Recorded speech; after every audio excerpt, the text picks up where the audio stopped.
Assalamualaikum warahmatullahi wabarakatuh. Waalaikumsalam warahmatullahi wabarakatuh. Selamat pagi anak-anakku. Kita akan mengikuti pelajaran yang luar biasa, yaitu adalah mendiagnosis kerusakan mekanisme kepala sinder. Mohon untuk ketua kelas bisa dipimpin berdoa. Di tempat duduk siap berdoa. Mulai. Berdoa selesai. Dengan memimpin berdoa, semoga hari ini hari yang luar biasa, bisa menyerap ilmu yang ada pada pembelajaran ini. Sebelum Bapak melanjutkan pelajaran, yaitu ada sebuah quotes dari Bapak, ya. Jika kau tak sanggup menahan lelah karena belajar, kau harus sanggup menahan derita karena kebodohan. Semoga dalam hari ini meskipun kita lelah, kita bisa mendapatkan manfaat yang luar biasa, sehingga lelah kita bisa terbayarkan di masa depan. Untuk next berikutnya adalah pada sistem mekanisme katup. Yang pertama adalah mendiagnosis kerusakan mekanisme kepala silinder dan kelengkapannya. Yang kedua adalah memperbaiki mekanisme kepala silinder dan kelengkapannya. Terus di sini ada tujuannya adalah menyimpulkan kerusakan mekanisme katup dan kelengkapannya.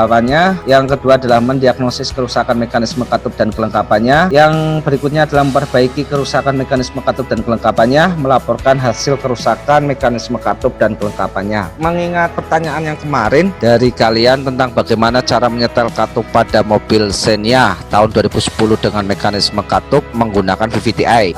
Ini ada video untuk mengingatkan kembali, untuk menyegarkan kembali tentang VVTi itu seperti apa. Dari video yang kalian lihat di sini bisa terlihat VVTi biasanya pakai pada katup intake dan berfungsi untuk menjaga rasio pada laju langsam, yaitu pada 2000 rpm, dan hal ini sistem masuk ke eco mode karena pada 2000 rpm kendaraan tidak membutuhkan kebutuhan bahan bakar dan banyak untuk bergerak hingga keadaan kendaraan bisa irit. Itulah fungsi dari VVTi, sehingga dengan adanya VVTi kinerja mesin bagus dan bahan bakar menjadi lebih irit. Kita seperti biasa ada studi kasus. Saya akan bacakan studi kasusnya, yaitu pada sebuah kendaraan Xenia tahun 2008 mengeluh tenaganya kurang, tidak seperti mobil pada biasanya. Bahan bakar boros dalam kondisi macet dan terdapat bunyi klitik atau abnormal pada silinder head. Setelah dianalisis kepala mekanik, terjadi kerusakan pada mekanisme katup. Ini adalah studi kasus yang nanti kalian akan diskusikan dengan teman kalian nanti di grup WA.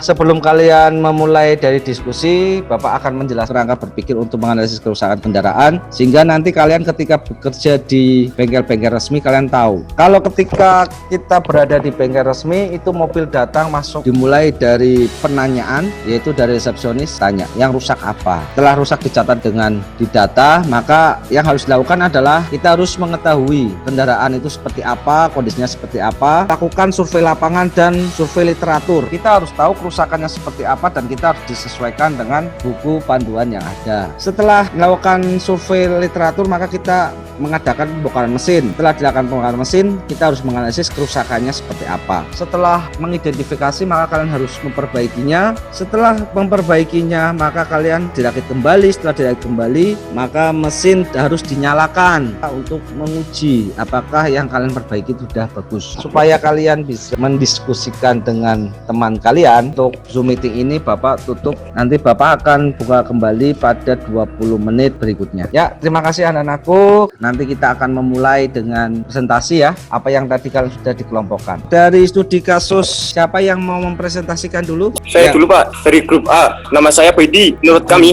baut jam shock kendor. Oke, ada yang mau bertanya dengan grup A? Saya, Pak. Namanya?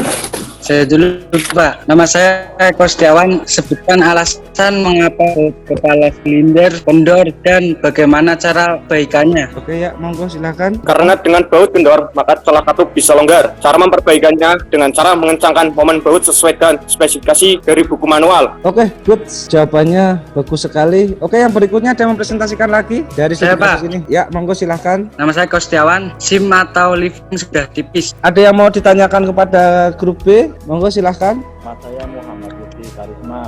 Coba jelaskan kenapa jawabannya SIM atau lifting tipis dan bagaimana memperbaikinya.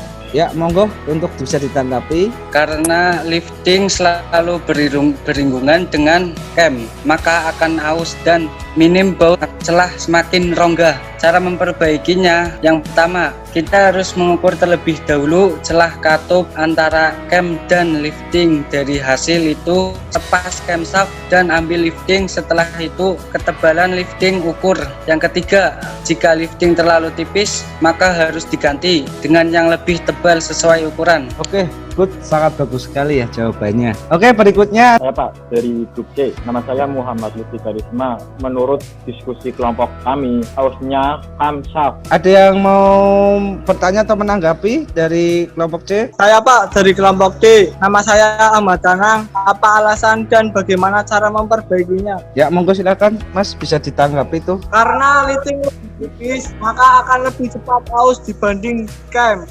Cara membaikinya, yang pertama, melakukan pengukuran awal dari semua celah katup yang kita tulis di kertas sebagai pengukur awal. Yang kedua, kita melepas liting dan mengukurnya. Yang ketiga, mengganti liting yang lebih tebal sesuai dengan buku manual agar celah katup sesuai spesifikasi. Oke, bagus sekali ya.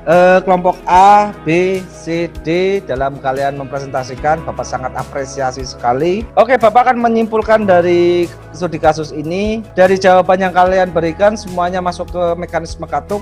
Bapak harus membantu kalian dalam menganalisis kasus ini. Itu biasanya adalah kerenggangan pada celah katup, dan keempat-empatnya tadi kelompok sudah bagus sekali, sudah sama.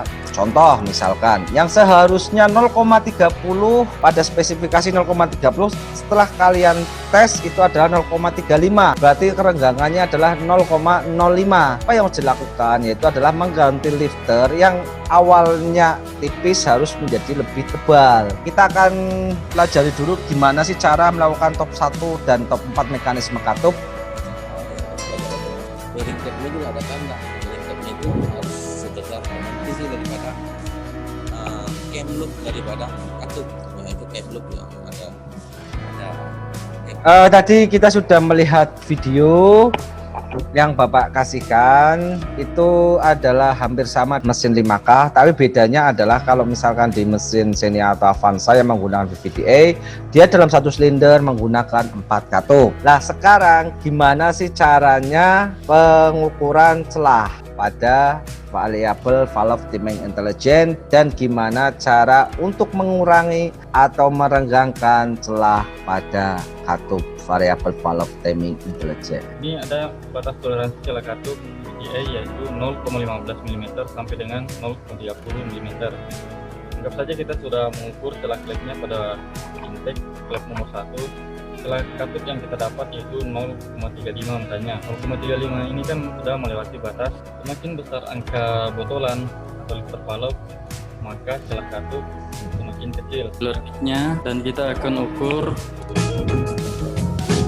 Oke, yang saya buka ini. Oke, tadi sudah melihat bareng-bareng video tentang penyetelan celah katup. Oke, ini ada link handout atau modul, kalian sudah dapatkan di link di WA group dan kalian sudah membacanya. Terus berikutnya adalah link evaluasi mandiri. Setelah ini adalah link LKP. Sampai di sini kegiatan belajar hari ini. Ada yang bisa menyimpulkan untuk kegiatan belajar hari ini? Saya Pak, nama saya Beritana. Simpulannya adalah bahwa VVDI berfungsi untuk memaksimalkan kerja katup, dan penyetelan katup VVDI masih menggunakan filler. Akan tetapi untuk merenggangkan dan menyempitkan katup dengan cara mengganti ketebalan lifting dengan kode tertentu. Oke, bagus sekali Mas untuk kesimpulannya. Itu sangat luar biasa ya, bahwa yang namanya VVDI itu adalah dia berfungsi untuk atau memaksimalkan mekanisme katup sehingga bisa digunakan semaksimal mungkin dan sehemat mungkin. Dan ketika pada penyetelan variable valve timing intelligent, khususnya pada mekanisme katup, untuk merenggangkan atau menyempitkan itu hanya bisa dengan penggantian pada lifter. Untuk pertemuan yang akan datang, Bapak akan jelaskan tentang sistem pelumas. Sistem pelumas juga berfungsi sebagai deterjen dan sebagai lapisan film.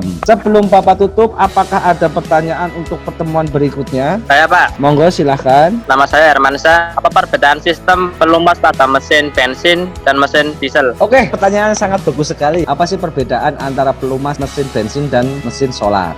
Pada pengembangannya, pelumas engine itu bisa digunakan baik untuk mesin bensin maupun mesin diesel. Nanti kita akan bahas lebih lanjut, lebih detail lagi di pertemuan yang berikutnya tentang analisis dan diagnosis sistem pelumas. Sebelum kita menutup kegiatan ini, ketua kelas bisa memimpin doa untuk mengakhiri kegiatan ini. Monggo silakan. Di tempat duduk siap, berdoa mulai, berdoa selesai. Terima kasih sekali, kalian sudah luar biasa hari ini. Kalian sudah bisa mempresentasikan ikan hiu makan tomat. Semoga hari ini tetap semangat. Wabillahi taufiq wal hidayah. Wassalamualaikum warahmatullahi wabarakatuh. Waalaikumsalam. Waalaikumsalam.